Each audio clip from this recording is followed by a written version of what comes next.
Friends, आज हम discuss कर रहे हैं सैम्पल पेपर नंबर 1 आपका एसपी का 2024 एग्जाम के लिए। तो चलिए स्टार्ट करते हैं सैम्पल पेपर नंबर 1। इसके अलावा सैम्पल पेपर नंबर 2, 3, 4 और 5 भी अवेलेबल है, उनको भी चेक कर लेना। और प्रीवियस ईयर के क्वेश्चंस पेपर पढ़ रहे हो तो कोई दिक्कत नहीं आएगी। ये 5 सैम्पल पेपर्स पढ़ने के बाद में प्रीवियस प्रीवियस ईयर के जो क्वेश्चंस हैं उनको आप जरूर तैयार करें, उससे आपको बहुत ज़्यादा बेनिफिट मिलने वाला है। तो यहाँ पर जो पहला क्वेश्चन है उससे स्टार्ट करते हैं। The correct answer from the options given below. तो यहाँ पर 5 अंक का ये प्रश्न रहेगा। जैसे corporation finances deal with the acquisition and use of dash by business corporation. जो हमारे ऑप्शंस हैं वो गुड्स है, कैपिटल है एंड लैंड है। आप जानते हैं कि कॉपरेशन फाइनेंस डील जो करता है वो acquisition and use of capital. तो यहाँ पे कैपिटल आपका आंसर आएगा, यानी कि बी ऑप्शन जो है ये करेक्ट हो जाएगा आपका। नेक्स्ट जो क्वेश्चन उसकी बात करते हैं। Dash shares are issued free of cost to existing equity share holders. कौन से शेयर्स जो है फ्री ऑफ कॉस्ट इशू किए जाते हैं जो एग्जिस्टिंग इक्विटी शेयर होल्डर्स हैं उनको? तो हमारा आंसर हो जाएगा बोनस। तो बोनस शेयर जो है ये इशू किए जाते हैं फ्री ऑफ कॉस्ट। तो यहाँ पे ए ऑप्शन जो है करेक्ट हो जाएगा। A company can not issue dash with voting rights. A company can not issue dash with voting rights. तो कंपनी क्या इशू नहीं कर सकती है वोटिंग राइट्स के विदाउट? तो यहाँ पर जो हमारा आंसर हो जाएगा, a company can not issue debentures with voting rights. तो यहाँ पर जो है आपका बी ऑप्शन करेक्ट हो जाएगा। नेक्स्ट जो क्वेश्चन है इसमें पूछा गया, dash is issued by the company to its registered shareholders after the declaration of dividend at the annual general meeting of the company। तो क्या इशू कर सकती है company to its registered share holder after declaration of dividend at annual general meeting? तो हमारा answer क्या हो जाएगा, वो होता है डिविडेंड वारंट। तो यहाँ पर जो है ए ऑप्शन ही करेक्ट हो जाएगा आपका। नेक्स्ट जो क्वेश्चन है उसकी बात करते हैं।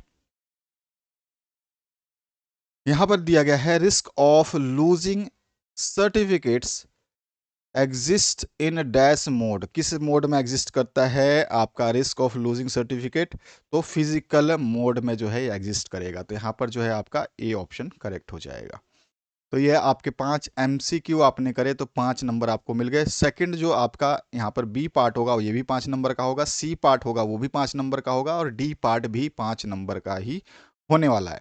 तो यहाँ पर जो है आपको इनको मैच करने हैं। मैंने मैचिंग कर रखा है, आंसर दे रखा है, फिर भी मैं यहाँ पे आपको मैच करके बता देता हूँ। कैपिटल बजटिंग जो है ये किससे मैच हो जाएगा? तो कैपिटल बजटिंग जो है ये आपका मैच हो जाएगा इन्वेस्टमेंट डिसीजन से। ठीक है, तो यहाँ पर जो आपका कैपिटल बजटिंग है वो किससे मैच हो जाएगा? वो हो जाएगा आपका इन्वेस्टमेंट डिसीजन से। इसके बाद जो नेक्स्ट है, interest on registered debentures. Interest on registered debentures, तो ये हमारा मैच हो जाएगा आपका इंटरेस्ट वारंट से। ठीक है, तो यहाँ पर जो है ये आपका फिफ्थ वाला मैच हो जाएगा। नेक्स्ट जो क्वेश्चन है इसमें आपको दिया गया है बैड डिलीवरी। तो बैड डिलीवरी आपका मैच करोगे तो किससे मैच हो जाएगा? ये हो जाएगा problem faced in physical mode. ठीक है, फिजिकल मोड में जो प्रॉब्लम फेस होगा उसी की वजह से जो है बैड डिलीवरी हो जाएगी। तो यहाँ पर जो है आपका इससे मैच हो जाएगा। फाइनल डिविडेंड, तो फाइनल डिविडेंड जो है ये किससे मैच होता है? फाइनल डिविडेंड जो है वो डिसाइड होता है by the board and declare by the members. तो यहाँ पर जो है आपका आंसर हो जाएगा वो 10 नंबर हो जाएगा। ठीक है, फाइनल डिविडेंड। अब जो नेक्स्ट पार्ट है उसकी बात करते हैं।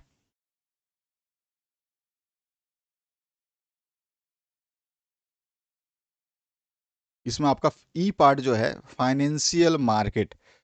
फाइनेंशियल मार्केट जो है ये हो जाएगा ट्रेडिंग ऑफ फाइनेंशियल सिक्योरिटीज। तो यहाँ पर जो है थर्ड वाला ऑप्शन आपका मैच हो जाएगा फाइनेंशियल मार्केट से। तो इस तरह से मैचिंग थे जिसके आंसर्स मैंने दिए हुए हैं ऑलरेडी, आप चेक कर सकते हैं। ए का 6 से मैच करना था, बी को 5th से, सी को 1st से, डी को 10th से और ई को 3rd से। तो इस तरह से हमने जो है मैच किए हुए हैं इसको। तो ये आपका इसका आंसर हो गया। सारे आंसर्स मैंने रिटर्न दिए हुए हैं आपको। नेक्स्ट जो है, राइट ए वर्ड और ए टर्म और ए phrase which can substitute each of the following statement. तो इन स्टेटमेंट के लिए कोई भी आपको जो है एक वर्ड बताना है। A dollar dominated instrument trade in USA, तो उसको हम क्या बोलते हैं? अमेरिकन डिपॉजिटरी रिसिप्ट एडीआर के नाम से इसको जानते हैं। तो एडीआर मैंने नीचे आंसर दिया हुआ है। नेक्स्ट जो है आपका a special kind of cheque issued by a company on its banker to pay certain sum of money as dividend to its member. तो ये क्या कहलाता है? ये डिविडेंड वारंट कहलाता है। ठीक है, तो डिविडेंड वारंट इसका आंसर हो जाएगा। थर्ड क्वेश्चन है the organisation which holds the security in electronic mode. तो वो ऑर्गेनाइजेशन क्या हो जाएगी? डिस्पोजिटरी हो जाएगी। ठीक है, तो यहाँ पर जो है थर्ड वाले का ऑप्शन आपका डिस्पोजिटरी हो जाएगा। फोर्थ जो है the share holders who get dividend at a fix rate, तो उसको हम बोलते हैं प्रिफरेंस शेयर होल्डर्स। ठीक है, तो यहाँ पे प्रीफरेंस शेयर होल्डर्स हो जाएगा। और पांचवा जो है इसमें पूछा गया the main index of national stock exchange NSE, वो क्या होता है? मेन इंडेक्स जो है वो निफ्टी है, तो इसका निफ्टी आंसर हो जाएगा। तो इस तरह से इन पांचों के आंसर्स आपको देने थे। यहाँ पे 5 अंक आपको प्राप्त होते इससे, तो मैंने पांचों आंसर्स यहाँ पे दिए हुए हैं। फर्स्ट वाला आंसर है, सेकंड है, फिर थर्ड है, देन फोर्थ एंड फिफ्थ है। ये तो सारे आंसर्स हो गए। नेक्स्ट जो आपका डी सेक्शन है, ये भी 5 नंबर का पूछा जाएगा। सारे के सारे क्वेश्चंस मैंने करा रखे हैं। यहाँ पर क्वेश्चंस जो हैं इसमें आपको ट्रू एंड फॉल्स बताने हैं। तो यहाँ पहला स्टेटमेंट ट्रू है, दूसरा स्टेटमेंट ट्रू है, तीसरा है फॉल्स, चौथा जो स्टेटमेंट है वो ट्रू है और पांचवा है फॉल्स। तो ये सारे स्टेटमेंट के आंसर मैंने यहाँ पे दिए हुए हैं। नेक्स्ट जो आंसर है आपका, इसमें एक्सप्लेन करता है फॉलोइंग टर्म्स को, और इसमें से कोई भी 4 करने, एनी 4 करने हैं। तो जैसे ही आप कोई भी 4 करोगे तो ये 2 मार्क्स दे करके आपको जाएगा, यानी कि 8 मार्क्स आपको मिल जाएंगे। तो यहाँ पे 6 ऑप्शंस हैं, इनमें से कोई भी आपको 4 करने हैं, और सभी के अगर 2 मार्क्स का है तो एटलीस्ट 2 पॉइंट्स आपको लिखने होंगे। ठीक है, तो सभी के मैंने 2 पॉइंट्स लिखे हुए हैं। जैसे कि फिक्स कैपिटल के बारे में बताना है तो ये आपका आंसर हो जाएगा। ट्रेड क्रेडिट के बारे में बताना है तो ये आपका आंसर हो जाएगा। ठीक है, 2 पॉइंट इसमें है। अलॉटमेंट ऑफ शेयर्स जो है इसके बारे में बताना है तो ये आपका आंसर हो जाएगा। नेक्स्ट जो पार्ट है इसमें आपको पूछा गया है फर्दर पब्लिक ऑफर्स, तो ये आपका आंसर हो जाएगा। नेक्स्ट जो है ISIN जो है ये आपका हो जाएगा, इंटरनेशनल सिक्योरिटी आइडेंटिफिकेशन नंबर जो होता है, इसका आंसर आपको देना था, तो ये आंसर हो जाएगा। इसके बाद 6 जो पार्ट है प्रॉफिट, तो प्रॉफिट का भी आंसर आप दे देंगे। तो इसके 2 पार्ट हमेशा लिखने हैं, ध्यान रखना है, नहीं तो नंबर कट जाते हैं। नेक्स्ट जो है आपको स्टडी करना है। यहाँ पर जो है sunflower limited company proposes to issue debenture to the public to raise fund after discussion the board of directors have decided to issue secured or redeemable non-convertible debenture with a tenure कितने कार्यकाल के लिए? Of 10 years। Please advise the board of the following matters. तो पहला, should the company appoint debenture trustee, तो yes और no, तो yes हो जाएगा इसका आंसर। तो यहाँ पर जो है आपको बताना है इस आंसर को जो है आपको कि क्या ओपिनियन होगा। इसमें से एनी 2 करने हैं आपको। एनी 2 करोगे यानी कि आप जो है 2 करोगे तो आपको यहाँ पे 3 मार्क्स मिलेगा ईच क्वेश्चन का, तो आपको मिलेंगे यहाँ पे 6 नंबर। तो 6 नंबर का क्वेश्चन है और आपको कोई भी एनी 2 ही करने हैं। तो ये पहला पार्ट है आपका, इसको इसमें से आपको सारे क्वेश्चंस के आंसर देने हैं, ये भी देना है, ये भी देना है और ये भी देना है। ये फर्स्ट क्वेश्चन है। इसके तरह 3 क्वेश्चन मिलेंगे। फर्स्ट क्वेश्चन ये है, सेकंड क्वेश्चन ये है, इसमें भी 3 पोर्शंस पूछे गए हैं, और इसके बाद जो है आपका थर्ड जो क्वेश्चन है वो ये है। ठीक है, इसमें भी 3 पोर्शंस पूछे गए हैं। तो इन सभी के आंसर्स में से कोई भी तीनों में से आपको 2 ही करने होंगे।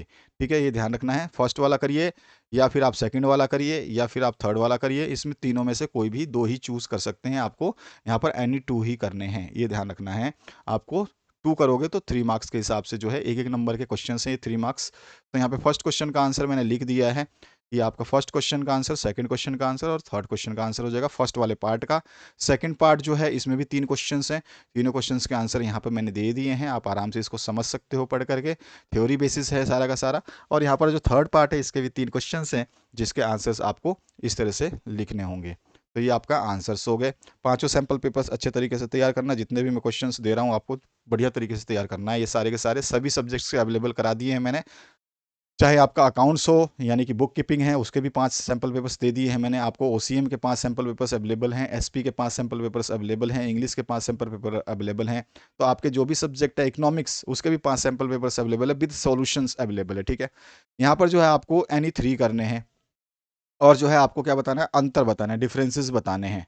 तो डिफरेंसेस बताओगे एनी थ्री को, तो थ्री करते ही आपको एक क्वेश्चन 4 मार्क्स का होगा, तो यहाँ पे आपको 12 मार्क्स मिल जाएंगे। ठीक है, तो आपको कोई भी चार में से तीन करना है, जो आपको अच्छा लगता है, जो आपको सेलेक्टिव लगता है उसको आपको यूज़ कर लेना है। यहाँ पर आपको कैपिटल और वर्किंग कैपिटल, फिक्स कैपिटल और वर्किंग कैपिटल में डिफरेंसेस क्या होते हैं ये बता देंगे। तो इसमें एटलीस्ट देखो 4 नंबर का क्वेश्चन है, तो आपको 4 पॉइंट तो बताने हैं, जैसे कि फर्स्ट मीनिंग बता दिया, फिर नेचर बता दिया, फिर पर्पस बता दिया और सोर्सेज बता दिए। इसके अलावा जरूरी नहीं है आपको एक्स्ट्रा लिखने के, लेकिन मैंने सारे पॉइंट्स दिए हैं, आपको जो ईजी लगता है वो पॉइंट आप याद कीजिएगा।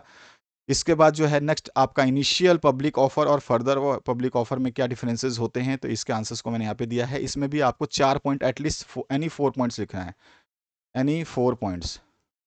ठीक है, तो ये चीज़ आपको ध्यान रखना है, एनी 4 पॉइंट्स ये आपको याद रखने हैं। तो या मीनिंग बताइए, फिर टाइप्स ऑफ इशू कंपनी है, व्हेन इशू किया जाता है, ऑर्डर ऑफ इशू क्या होता है, लिस्टिंग कैसी होगी, रिस्क कैसा होगा, तो आप कोई भी चार इसमें से लिख सकते हैं।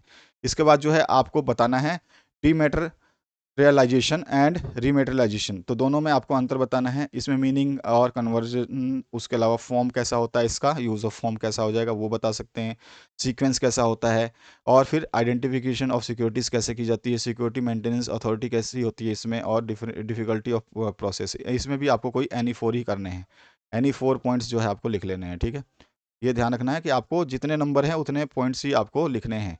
इसके बाद जो फोर्थ क्वेश्चन है आपका, जिसमें प्राइमरी मार्केट और सेकेंडरी मार्केट में डिफरेंसेस बताना था, तो मीनिंग के बेसिस पे बता सकते हैं, मोड ऑफ इन्वेस्टमेंट के बेसिस पे बता सकते हैं, पार्टीज इन एक्शन के बेसिस में, इंटरमीडिएटरी में बता सकते हैं, value of securities other time name जो है उसमें भी बता सकते हैं। तो कुछ भी आप बता सकते हैं। प्राइमरी मार्केट को जो है न्यू इशू मार्केट भी कहा जाता है, बहुत इंपॉर्टेंट चीज़ है, इसको जोड़ा सा ध्यान रखना। सेकेंडरी मार्केट को जो है स्टॉक मार्केट भी कहा जाता है।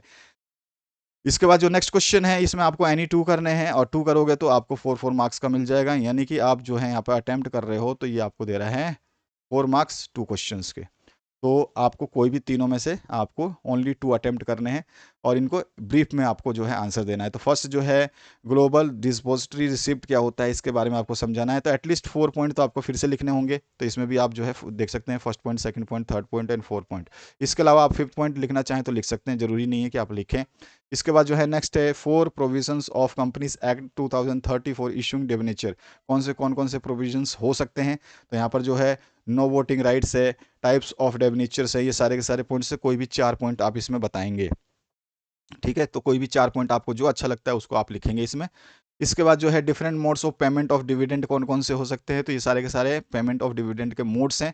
तो आप डिविडेंड वारंट है, ये मैंडेट है, इसके बाद में आपका इलेक्ट्रॉनिक मोड है, ये सारे के सारे ऑप्शंस जो हैं इसमें ज़्यादातर यही आते हैं। इसमें 3 ही पॉइंट हैं, और इसमें जो है तीसरे में सब पॉइंट्स भी है, तो इन सभी पॉइंटों को लिख देना है। नेक्स्ट जो क्वेश्चन है आपका, जस्टिफाई करना है फॉलोइंग स्टेटमेंट को, इसमें भी आपको कोई भी दो करने हैं, और दो करोगे तो आपको 2 × 4 मार्क्स के हिसाब से 8 मार्क्स आपको मिल जाएंगे। तो यहाँ पे 4 ऑप्शन है, चारों में से कोई भी आपको दो ही करने होंगे। इस बिल्कुल सेम टू सेम ऐसा ही पेपर आपको देखने को मिलने वाला है। 5 सैंपल पेपर्स मैं दे रहा हूँ, इनको तैयार करिए बढ़िया तरीके से। विश्वास करिएगा कि आप बोर्ड में जो है छक्के छुड़ाने वाले हैं सभी के। तो आपको विश्वास भी रखना है, 5 सैंपल पेपर्स भी तैयार करने हैं, प्रीवियस ईयर के क्वेश्चन पेपर्स देख लेना, बस बाकी बुक को आप टेंशन फ्री भूल सकते हो। तो यहाँ पर जो है आपका ये फर्स्ट वाला जो ऑप्शन है, a company can issue debenture share certificate, उसके क्या क्या जो है जस्टिफाई हम कर सकते हैं, तो इसमें हमारा पहला आंसर हो जाएगा। इस तरह से ये चारों क्वेश्चन का आंसर है। ये फर्स्ट क्वेश्चन का आंसर तो ये हो जाएगा। इसमें भी एनी 4 पॉइंट्स ही लिखना है, एनी 4 पॉइंट्स ही लिखना है आपको, एनी 4 पॉइंट्स लिखिएगा आप। ठीक है, एनी 4 पॉइंट्स लिखिए। और इसके बाद जो है सेकंड क्वेश्चन का आंसर, इसमें भी एनी 4 पॉइंट्स ही लिखना है आपको। इसके बाद जो नेक्स्ट थर्ड क्वेश्चन का आंसर जो है आपका थर्ड था पॉइंट, उसमें भी आपका ये एनी 4 ही आंसर आपको लिख देना है। फिर फोर्थ नंबर जो क्वेश्चन है उसी में आपको एनी 4 लिख देना है। तो कोई भी आप उसमें से सेलेक्ट करके दो के क्वेश्चन के आंसर दोगे तो आपको जो है 8 नंबर मिल जाएंगे। तो ये हो गया आपका आंसर।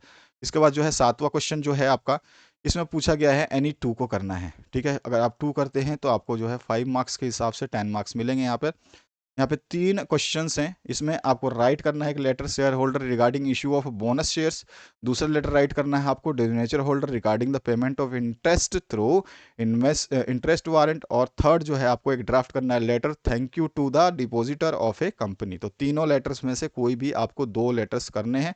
एटलीस्ट आपको जो है लेटर कर दोगे तो आपको 5 नंबर मिल जाएगा एक लेटर का। तो ये चीज़ आपको ध्यान रखनी है, तीनों लेटर में से कोई 2 लेटर करने होंगे। पहला लेटर जो है आपका ये हो जाएगा, रिगार्डिंग द बोनस शेयर्स, तो इस तरह का ये फॉर्मेट होता है, इस तरह से आप लिखोगे। इधर phone number, fax number, reference number, जो भी आप लिखना चाहो ये अपनी मर्जी से लिखे जाते हैं। इधर वेबसाइट जो भी आप जानना चाहो वो डाल दोगे। कोई भी आप फार्मा ले सकते हो, कोई भी कंपनी ले सकते हो, रजिस्टर्ड नंबर क्या है, ऑफिस कहाँ है, ये सब चीज़ आपको देनी होती है। किसको लिखना है वो आप चीज़ें यहाँ मेंशन कर दोगे। सब्जेक्ट जो है आप यहाँ पे मेंशन करोगे, फिर उसके बाद में अपनी समस्या जो है यहाँ पर बता दोगे। ठीक है, तो इस तरह से आपका सॉल्यूशन हो जाएगा। ये लेटर इस तरह से लिखोगे, इसके आपको 5 नंबर मिलेंगे। इसके बाद जो नेक्स्ट पार्ट है, write a letter debenture holder, share holder regarding the payment interest through the investment, sorry interest warrant. तो यहाँ पर आप किसी भी कंपनी का नाम ले सकते हैं, कुछ अपने डिटेल्स जो है आपको डालनी है, इस तरह से ही डिटेल होंगी। इधर जो मैंने बताया स्टार्टिंग में फर्स्ट लेटर में, उस तरह से ही आपका पूरा फॉर्मेट रहेगा। फिर आप सब्जेक्ट बीच में लिखोगे और यहाँ पर जो है इस तरह से आप इसको सॉल्व कर दोगे। ठीक है, इसके नेक्स्ट पार्ट की बात करते हैं। जो थर्ड एक और आपको ड्राफ्ट करना है लेटर, वो हो जाएगा आपका इस तरह का लेटर, जिसमें डिपॉजिटर ऑफ ए कंपनी को थैंक्स करके लिखना है। तो आप कोई भी कंपनी इशू कर लोगे, यहाँ पर आपकी मर्जी है, जो भी कंपनी का नाम डालना चाहो, जिसको भी डालता है, Indian oil corporation, Maruti Suzuki limited, जो भी आपको लिखना है, hero limited, hero Honda limited, आपको जो अच्छा लगता है उसको लिख सकते हो। कोई ज़रूरी नहीं है कि आप यहाँ पे जो दिया गया वो लिखो। अगर आपको नाम याद रटने की ज़रूरत नहीं है, समझने की ज़रूरत है। और ये सारे के सारे पॉइंट्स जो यहाँ पर दिए गए हैं, इस तरह के पॉइंट्स ही होंगे, तो आप लिख दोगे। ठीक है, ये जार जो भी है आपका, जैसे कि मिस्टर शरद यादव को लिख रहे हैं, फिर उसका जो है वहाँ पर क्या दे रहे हैं कि एड्रेस दे रहे हैं। ठीक है, सिटी कैंपस में है, उसका थाने जो भी हमने एड्रेस दे दिया, तो इसका एड्रेस हो जाता है। फिर सब्जेक्ट मेंशन करके लेटर लिख देंगे, तो ये हमारे पास इसका आंसर हो जाएगा। इस तरह से हमारा क्वेश्चन कंप्लीट होता है। कोई भी करेंगे 2 लेटर तो आपको 5 नंबर यहाँ पे मिल जाएंगे आपको। अगला जो क्वेश्चन है, इसमें आपसे बोला गया है एनी वन करना है, कोई भी एक करना है। यानी कि एक करोगे तो ये बड़ा क्वेश्चन है, 8 नंबर आपको मिल जाएंगे यहाँ से। ठीक है, 1 इंटू 8 इक्वल्स टू 8 नंबर। तो यहाँ पे what is equity share, explain its features और briefly explain the procedure for issuing debenture. ठीक है, तो दोनों में से कोई एक ही करना है। तो इक्विटी शेयर क्या होता है उसके बारे में हम इसको एक्सप्लेन करते हैं। तो पहले आंसर को आप देख सकते हैं, सारे का सारा मीनिंग दे दिया है, इसके फीचर्स क्या होते हैं। ये फीचर्स हैं 8, 8 तरह का क्वेश्चन, 8 नंबर का क्वेश्चन, तो एटलीस्ट 8 पॉइंट तो हम लिखेंगे ही। ये सारे के सारे पॉइंट्स जो हैं आप लिख दोगे। फर्स्ट पॉइंट है, फिर सेकंड पॉइंट है, देन थर्ड पॉइंट है। ठीक है, जरूरी नहीं कि आप बहुत सारे लिखो, इसमें एक दो को पॉइंट को भी आप लिख सकते हो राइट्स में। उसके बाद जो है फोर्थ पॉइंट है, अगेन जो है फिफ्थ पॉइंट है आपका, फिर सिक्स पॉइंट रिस्क है, फिर रेजिडुअल चैमेंट्स है, उसके बाद में आपका no charge on the assets है। तो इस तरह से आप इसके 8 पॉइंट लिखोगे। और इसका जो सेकंड पार्ट था उसकी बात करें तो इसका भी आंसर मैंने दिया हुआ है। जो प्रोसीजर है इशू करने का डेबेंचर का, वो क्या होता है। तो यहाँ पे कुछ प्रोसीजर्स हैं, यहाँ पे बहुत सारे 11 प्रोसीजर्स हैं, इसमें से कोई भी 8 को आप एक्सप्लेन कर देना। ठीक है, तो यहाँ पर जो है फर्स्ट वाला पार्ट एक्सप्लेन किया हुआ है। ठीक है, इसके बाद जो सेकंड पार्ट है उसको एक्सप्लेन कर देना, थर्ड वाला पार्ट एक्सप्लेन कर दो, फोर्थ वाला पार्ट एक्सप्लेन, फिफ्थ वाला, फिर सिक्स्थ वाला, इसके बाद जो है सेवन्थ वाला, एट्थ वाला। 8 ही पॉइंट आप लिखने हैं, ज़्यादा लिखने की जरूरत नहीं है। मैंने सारे लिखे हैं, 9th 10th 11th। तो इस तरह से आप कर सकते हैं इसके सॉल्यूशन को। इतने ही क्वेश्चंस आते हैं। और कोई भी पेपर आप पीडीएफ प्राप्त करना चाहते हैं, किसी भी सब्जेक्ट का जो सैम्पल पेपर्स देख रहे हैं, वो सारे सैम्पल पेपर्स आप प्राप्त कर सकते हैं। ये जो है आपको फॉलो करना होगा, ये रूल्स हैं जिसके हिसाब से आप जो है सैम्पल पेपर्स प्राप्त कर सकते हैं। उसके अलावा आप कोई भी क्वेश्चन पेपर प्राप्त चाहिए आपको जो सॉल्यूशन के साथ अवेलेबल है, तो आप 2019 का, 2020 का, 2021 का एग्ज़ाम का, 2022 एग्ज़ाम का question paper answer with answer आपको मिल जाएगा। 22 से है आपका, 23 है, चैनल पे भी अवेलेबल है, आप उनको भी चेक कर सकते हैं। 2024 है, ये सारे के सारे जो आप देख रहे हैं सारे पीडीएफ जो है अवेलेबल मिल जाएंगे। सारे के पीडीएफ जो है विद आंसर मिलेंगे, ठीक है। और इन आंसर्स को प्राप्त करने के लिए आपको जो है ये इंस्ट्रक्शंस फॉलो कर लेना है। ठीक है, तो आपको जो है यहाँ पे प्लेलिस्ट आ रही है, इसमें चेक कर लीजिए। जो आपको सब्जेक्ट्स देखने हैं, जो आपने नहीं देखा है, उनको देख सकते हैं। आपका बहुत ही आराम से जो है उसको तैयार कर सकते हो देख करके। Thank you very much, have a good day.